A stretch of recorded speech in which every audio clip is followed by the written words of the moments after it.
Hello my friends, how are you today? I'm Andreas from Motorfanatics and welcome to a new video. Today we're gonna remove the rear axle, if necessary by force, and whatever breaks. I hope it's not that much that breaks apart or falls apart because of rust or of me stupidly breaking it, but who knows? So there's nothing more to it than to do it. Let's do it.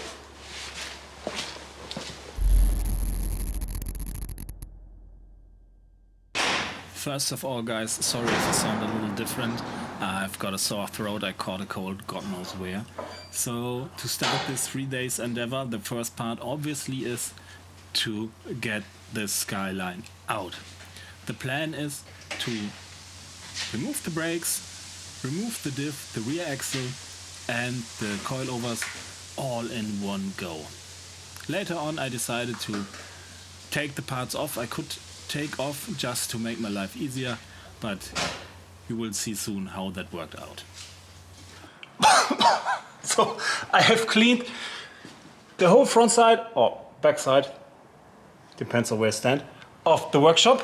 Not because I finally started to want to have a clean workshop, but because I want to see how much dirt, grime and rust comes down from removing the rear subframe, the rear axle from the Subaru. A few moments later. So the first brake line is loose and the first mess is made.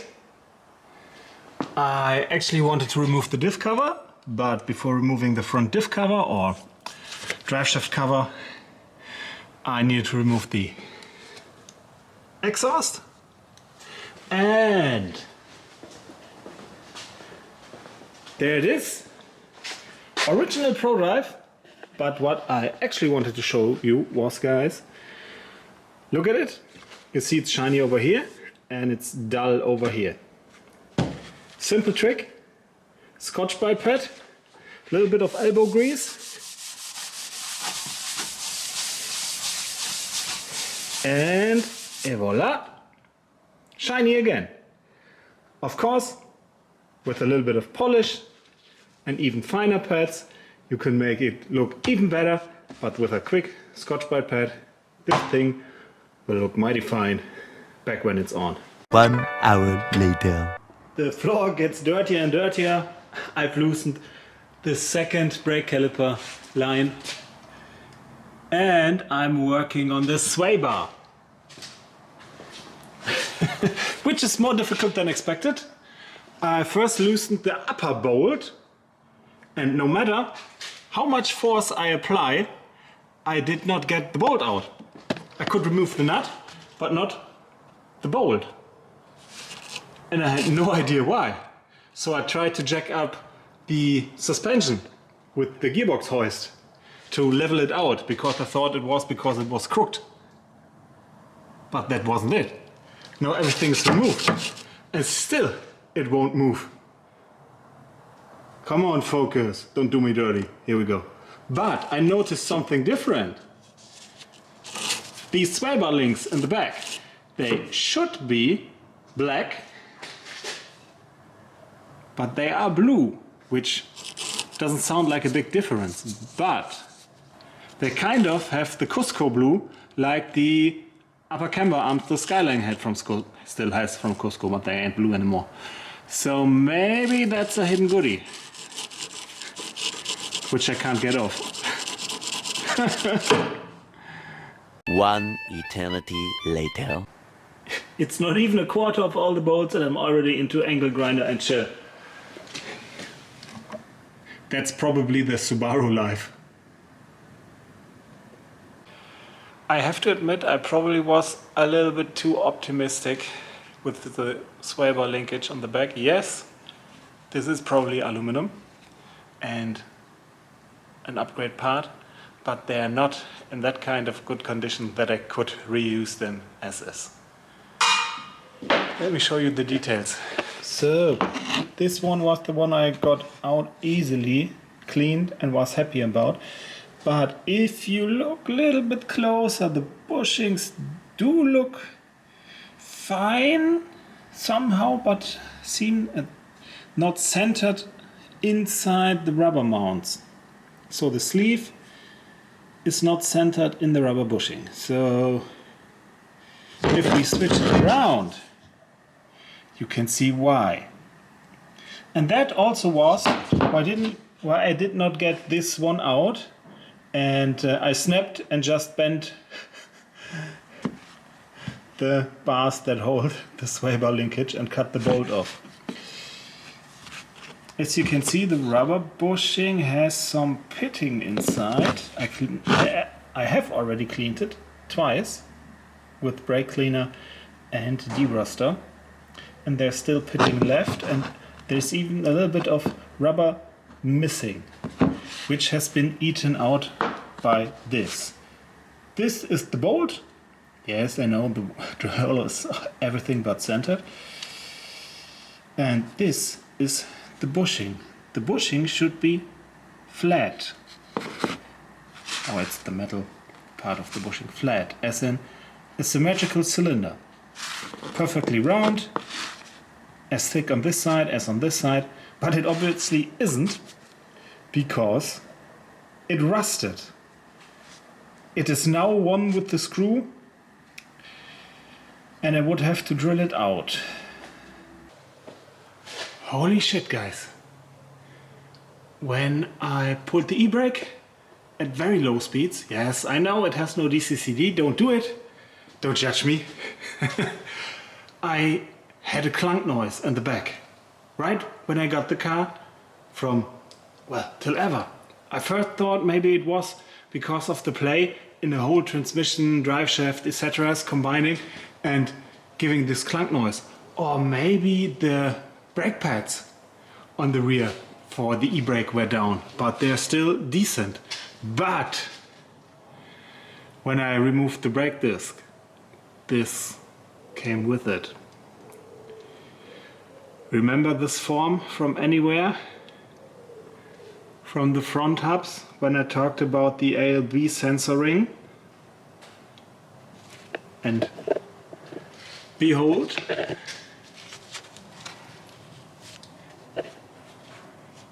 someone somewhere managed to break this ring.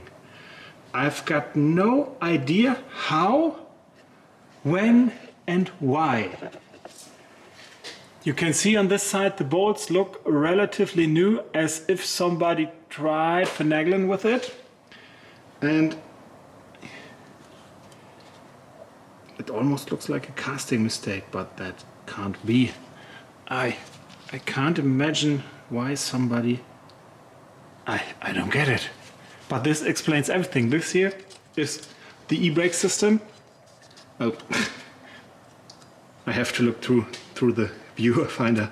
This is part of the e-brake system. The cable goes there, pulls on top, spreads the cylinder, and this, or spreads the pads via a cylinder most of the time. And yeah, it's not broken. It's fine. It's my ALB ring that's fucked. Well, guess Subaru will get a call from me. I need a new ALB ring. C'est la vie. So it turned out that the axis for the upper strut mounts of the rear axle is not in the boot or trunk, but in the rear passenger compartment. And I had to remove the seat cushions and the backrest. And the access to the nuts was, to say the least, a little bit cramped. But it did work out, and later on it was a godsend that I removed everything back there. Still going strong with my bad luck on the Subaru rear axle. Of course, neither the brake line nor the brake hoses wanted to move even a millimeter, not speaking of an inch. And so the angle grinder had to come to the rescue.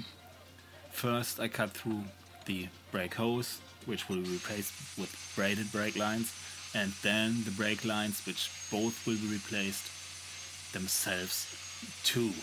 I had hopes that it would be easier like in the front, but it wasn't. And it will not and won't be for a long shot, because the rear is really really rusted.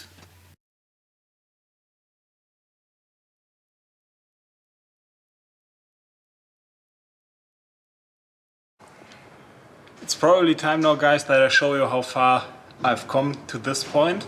It's the second evening of 3 before the video goes online, and I'm gonna take you back underneath the car and show you the state of the car and probably my mental health. First of all, it's getting dirtier and dirtier. Who would have expected it? The e-brake is removed and has found its place on the table. The ABS bolts both snapped off. Of course they did. I mean, and the whole back of the car looks like it went scuba diving in the Black Sea. I tried to remove the fuel filler cover. Every single bolt sheared clean off. Every single one. And you can see why. It's not rusted through, but the surface rust is strong in this one. And I mean really strong. I had to grind off the brake lines and hoses, as you may have seen.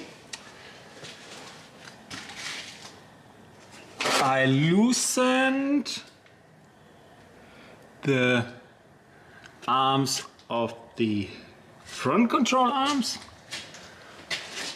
if you can call that the control arm, probably.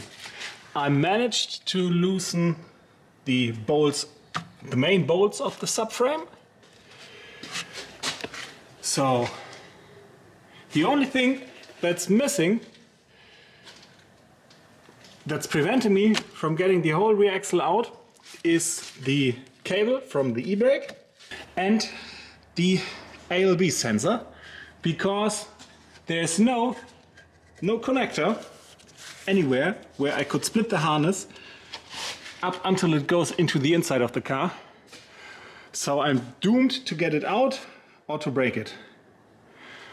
For better or for worse, I found a cheap replacement part, but I still hesitate to cut something that's actually working. It was at this moment that he knew. He fucked up. Well, friends, a moment of my biggest victory against the Subaru turned into an utter loss. Here and there stuff went wrong, but in combination enough went wrong for me to don't do as I said and remove the rear axle in this video, but postpone it to next week. I've bent and broken a few of my tools. I've bent and broken a few of the parts on the car with an angle grinder, maybe with an impact gun where I shouldn't have used one. But I don't want to let you guys go like this. Let me at least show you everything that went wrong. So I actually had everything prepared to lower the rear axle down beforehand. This table is pretty sturdy. A few blocks of wood for the diff, and that should actually be it.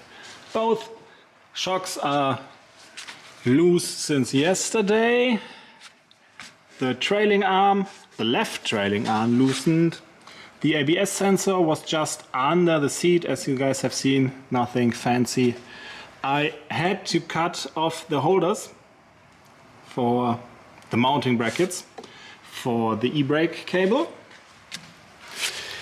On the other side, however, as you can see, the trailing arm is not on the rear axle but still on the car, and is very, very movable, which is because this little screw here is screwed right into the frame, into the unibody of the car. It's a boxed frame over here, and there are nuts welded to the inside in which those bolts bolt into.